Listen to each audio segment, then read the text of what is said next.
നമ്മളിപ്പോൾ ഈ വീഡിയോയിൽ കാണുന്നത് ഹാർലി ഡേവിഡ്സൺ എന്ന ലോകപ്രശസ്തമായിട്ടുള്ള ക്രൂസിംഗ് ബൈക്കിൻ്റെ ഒരു സെക്കൻഡ് ഹാൻഡ് വേർഷനാണ്.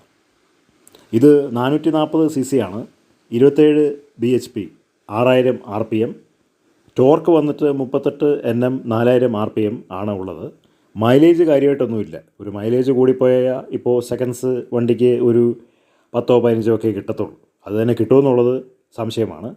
ലോകത്തിൽ ക്രൂയിസർ ബൈക്കുകളുടെ ഇടയിൽ ഏറ്റവും കൂടുതൽ മൈലേജ് ഉള്ളത് ഇതിനാണ്.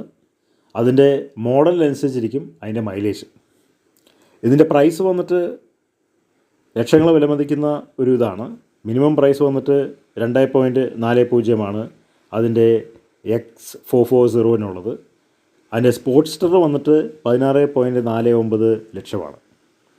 കൂടിപ്പോയാൽ അത് മൈലേജൊക്കെ 20 താഴെ, 25 താഴെയൊക്കെ കിട്ടുകയുള്ളൂ. 25 തന്നെ കിട്ടുന്നില്ല, 20 താഴെയൊക്കെ കിട്ടുകയുള്ളൂ.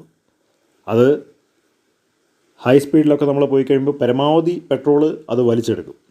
ഇത് മൈലേജിന് വേണ്ടിയിട്ട് ഉപയോഗിക്കുന്ന ഒരു ക്രൂസർ ബൈക്കല്ല, റൈഡിങ് സാറ്റിസ്ഫാക്ഷന് വേണ്ടി ഉപയോഗിക്കുന്ന ഒരു ക്രൂസർ ബൈക്കാണ്. ദീർഘദൂരം ഇപ്പോൾ നമ്മൾ തിരുവനന്തപുരം മുതൽ കശ്മീർ വരെ പോകണമെന്നുണ്ടെങ്കിൽ നമുക്ക് അതിൽ പോകാനായിട്ട് പറ്റും. യാതൊരു തരത്തിലുള്ള ക്ഷീണം ഒന്നും നമുക്കറിയില്ല.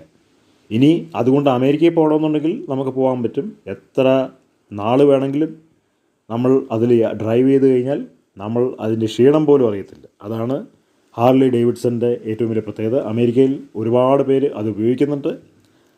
അതിൻ്റെ എൻജിന്, അതിൻ്റെ ക്രൂയിസിങ് എല്ലാം കിടുകാച്ചിയാണ്.